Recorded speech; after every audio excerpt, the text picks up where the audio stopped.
Aujourd'hui les amis, nous allons faire une vidéo concernant notre rapport à notre corps et le rapport à ce que l'on peut renvoyer de manière esthétique. Ça fait un petit moment que je réfléchis à comment je poste sur Instagram. Au bout d'un moment, ouais, ça me saoule d'avoir toujours les mêmes photos sur Instagram, de devoir me conformer à certaines règles.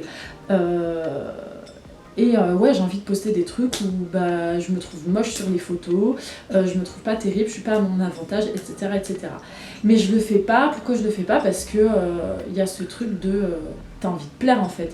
T'as envie de plaire et t'as pas envie de taper un vieux flop sur ta photo, et donc du coup tu postes des photos qui sont susceptibles d'engendrer du like. Aujourd'hui j'ai envie de faire une vidéo sur ce qu'on va pouvoir accorder, l'importance qu'on va pouvoir accorder à ce qu'on va renvoyer physiquement. La première chose que je voudrais dire, c'est que en tant que sportive, je fais une pratique qui va me sculpter d'une certaine manière. Tout ça, ça va faire en sorte que je corresponds à certaines normes esthétiques de la société. Et en fait, c'est pas parce que une personne va correspondre à ces normes-là, plus ou moins correspondre à ces normes-là, qu'elle n'a pas des complexes comme tout le monde. J'ai très envie de vous exposer mes difficultés à moi pour que certaines personnes qui sont vraiment extrêmement complexées se disent « Ah bah cette personne-là, elle a tel complexe, pour autant ça l'empêche pas de vivre sa vie, d'avoir confiance en elle, et donc du coup il n'y a aucune raison que moi j'y arrive pas. » C'est pas forcément le truc le plus facile à faire parce que bah, tu t'exposes publiquement et tu dis « Ouais bah ça c'est de la merde, ouais bah ça c'est de la merde, ouais bah ça c'est de la merde », ou plutôt « Ouais ça je considère que c'est de la merde », ou « Ouais ça je voyais ça comme étant de la merde ». Et après je vais vous expliquer un petit peu le processus par lequel je suis passée pour faire de ces complexes quelque chose dont je me fous royalement. Un truc sur lequel j'ai complexé pendant toute mon adolescence, et j'étais au collège et tout, je disais à ma mère « Maman, faut que je me fasse opérer, c'est pas possible », c'est mon nez. Premier truc, mon nez. Parce qu'il est pas du tout droit. Je disais « Maman, s'il te plaît, faut que je me fasse opérer, j'ai trop honte. On dirait un Picasso. » Maintenant, je le kiffe, je l'adore. J'adore. Ensuite, il y a mes dents. Les dents, pourquoi? Parce que déjà, je les trouve pas super blanches. J'aurais aimé qu'elles soient un petit peu plus blanches que ça. Ensuite, parce qu'il y en a une qui est pétée. Et je sais pas si ça se voit, mais ça me plaît pas des masses. Et aussi parce que je trouve que j'ai les dents longues devant. Donc voilà, pendant super longtemps, pareil, j'ai complexé. Maintenant, je souris tout le temps. Et je kiffe. J'adore. Et si les gens ils sont pas contents, c'est pareil. Un autre truc sur lequel j'ai complexé pendant longtemps, c'est mes poils. Donc notamment mon petit duvet. Parce que c'est pas du tout sexy, pas du tout. Et on m'a fait la remarque plusieurs fois et j'ai été vexée plusieurs fois. Mais en fait j'ai toujours refusé d'y toucher parce qu'en fait pourquoi? Laisse mes poils tranquilles. Il y a mes avant-bras. Mais bon c'est comme ça, je suis un être humain donc... Il y a des jours comme ça où bah flemme en fait. Donc d'habitude je les rase, je me rase tout le temps les aisselles. Mais il y a des jours où voilà, quand ça fait 3-4 jours que tu t'es pas rasé, bah, ça donne des trucs comme ça. C'est pas très grave. Hein. J'ai des périodes où je suis une malade mentale. Et en gros mes pouces je vais les gratter. Et du coup en fait ça va me faire une décoloration des pouces, n'importe quoi. Les pouces c'est pas beau quoi. Et ça c'est con parce que ça a un aspect physique sur lequel je pourrais travailler en ne les rongeant plus. Mais en fait, j'ai envie de me ronger les pouces, bah oui je me ronge les pouces et bah oui c'est moche. Et alors en fait, au bout d'un moment c'est bon flemme. J'ai jamais vraiment complexé dessus, mais tout le monde de la terre entière m'a dit putain mais qu'est-ce qu'ils sont moches, c'est mes pieds. Après des pieds c'est quand même rarement beau. Petits pieds, ils sont moches, ils sont même très moches. Oh, le nombre de fois on s'est foutu de la gueule de mes pieds dans ma vie, c'est pas facile hein.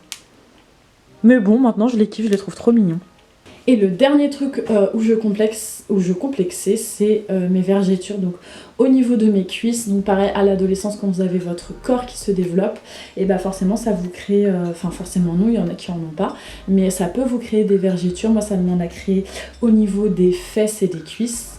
Et ça pareil, avant je complexais de fou, mais maintenant je n'en ai plus rien à faire. Et je vais vous expliquer comment j'ai fait. Il s'agirait justement de vous expliquer un petit peu comment c'est passé du stade complexe à stade ancien complexe, sachant que il y a des jours où le stade complexe il revient à la place du stade. Maintenant je m'en bats les reins, tu vois. Il y a des jours où c'est plus difficile que d'autres de les accepter, même si très franchement de manière générale je suis vraiment en mode je m'en bats les reins. Et je vais vous expliquer pourquoi, comment, tout ça, pour que vous aussi vous disiez mais oh je m'en fous, c'est bon, vas-y, laisse-moi vivre ma vie, je suis un être humain, laisse-moi vivre ma vie d'être humain, tranquille. C'est déjà suffisamment compliqué comme ça de mener sa meilleure vie pour en plus se rajouter du poids avec des trucs qui n'en valent pas la peine.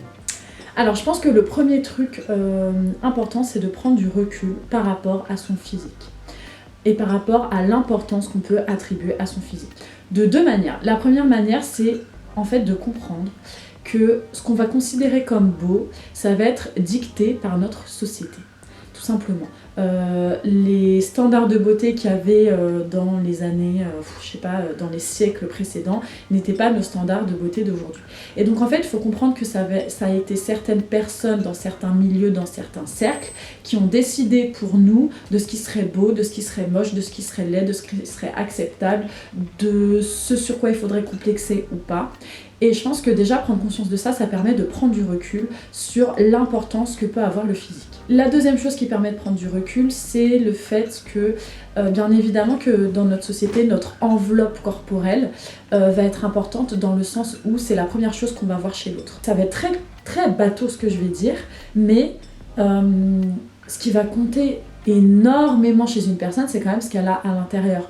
Et donc je pense qu'il vaut mieux passer du temps à cultiver ce que vous avez là-dedans plutôt qu'à cultiver ce que vous avez de l'extérieur. C'est pas pour autant qu'il n'y a pas des fois où vous allez vouloir vous mettre au top, c'est pas pour autant que vous pouvez pas vous maquiller, que vous pouvez pas vous habiller au top, que vous pouvez pas faire vos cheveux tous les jours, vous maquiller tous les jours si vous voulez. Vous avez envie de vous faire belle, vous avez envie de vous faire beau, faites-le. Mais c'est pas pour autant que les jours où vous vous faites pas belle ou beau, il faut vous sentir mal. Non.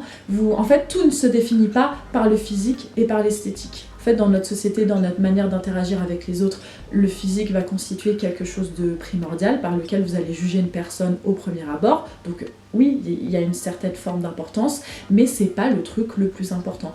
Et c'est pas quelque chose qui doit vous faire souffrir en fait.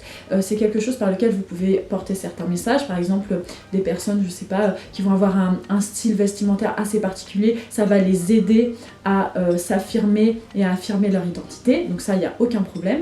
Mais par contre, il faut prendre le recul nécessaire et se dire qu'on ne se définit pas à 100% par le physique. La deuxième chose, je pense, dont il faut prendre conscience, c'est le fait que les gens s'en foutent beaucoup plus que ce que vous pensez. C'est-à-dire que moi, il y a des choses sur lesquelles je m'arrêtais. Je me disais, mais on va voir que ça, mais machin, mes trucs, mais attends, mais tu te rends compte, si un tel voit que machin, nanana. En fait, les gens, ils s'en foutent et en fait vous n'êtes pas le centre du monde. Désolée de vous le dire, mais vous n'êtes pas le centre du monde. Donc c'est pas parce qu'il y a 2-3 clampins qui vont vous faire des remarques sur votre physique, sur des complexes que vous pouvez avoir, ou même il y a un truc sur lequel tu complexais pas du tout, et puis il y a 2-3 petits bouffons ou 2-3 petites bouffonnes qui viennent vous voir et dire « Ah, t'as vu, t'as ça et tout machin, tu l'avais même pas remarqué » et au final ça te crée un complexe. Bref, à part ces cas particuliers-là, les gens ils s'en foutent de votre vie. Menez votre meilleure vie avec vos attraits physiques et le reste.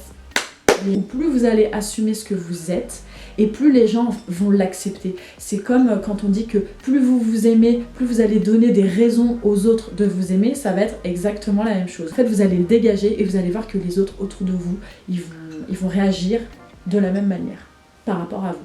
Et j'espère du coup par rapport à eux. Les personnes qui vont se permettre d'émettre des critiques sur votre physique, ça va être des personnes qui sont pas à l'aise avec eux-mêmes. Histoire de se rassurer eux-mêmes, ils vont aller critiquer les autres, ils vont aller voir ce qui se passe chez les autres, ils vont aller essayer de descendre les autres pour eux se sentir rassurés, un petit peu, limite un peu supérieurs. Et en fait, pareil, il faut remettre les critiques dans le contexte. C'est pas parce qu'il y a une personne qui va penser quelque chose que cette chose-là est une vérité universelle. C'est complètement faux. Laissez les gens critiquer, laissez les gens avec leur méchanceté et vivez votre vie. Et je pense que la dernière chose qui est également une chose extrêmement importante, c'est le discours et le regard que vous allez vous porter à vous-même. Tout ce qui va être discours interne, ça va être super important. C'est-à-dire que si moi par exemple, tous les matins, je me lève, je me regarde dans le miroir, je me dis j'ai un nez de merde et j'ai des dents de merde, j'imprègne mon cerveau de ces pensées-là, et du coup quand je vais croiser quelqu'un, je vais me dire oh, purée mon Dieu, j'espère qu'il va pas voir que j'ai un nez de merde. Plus vous pensez de manière négative, et plus vous vous installez dans quelque chose qui n'a pas lieu d'être. Et qui surtout va vous rendre malheureux. Et ça sert à rien de vous rendre malheureux tout seul. Moi je me regarde dans le miroir, je vois des photos, j'ai mon nez de travers, je me dis bah ouais c'est moi en fait, c'est mon identité, c'est moi, j'ai mon nez de travers, je ne peux rien y faire. J'ai pas envie de penser des milliers d'euros dans de la chirurgie esthétique, encore une fois chacun fait ce qu'il veut, moi j'ai pas envie de le faire, et donc bah en fait je décide de l'assumer, c'est là, bah je l'assume en fait. Et je le trouve stylé, et il est unique, il n'y a aucun nez qui ressemble à ça, franchement. Heureusement peut-être, j'en sais rien, mais moi je trouve ça trop stylé. Donc ce discours interne là, ça va être des phrases que vous pourrez vous dire en mode c'est ma différence, ça m'appartient à moi, ça n'est qu'à moi, c'est mon petit truc, c'est mon identité et j'en suis fière. Et essayez de vous répéter ces choses-là dans votre tête. Alors au début ça va peut-être vous paraître bizarre parce que vous allez absolument pas croire en ce que vous dites, mais en fait à force vous allez vous rendre compte que bah ouais ça fonctionne. Et qu'en fait le fait de le voir de manière positive, ça va vous faire du bien et ça va vous faire assumer. Et vous allez vous rendre compte que bah, vous kiffez tout simplement. Et puis aussi se dire que personne n'est parfait en fait. Et que vous êtes un être humain.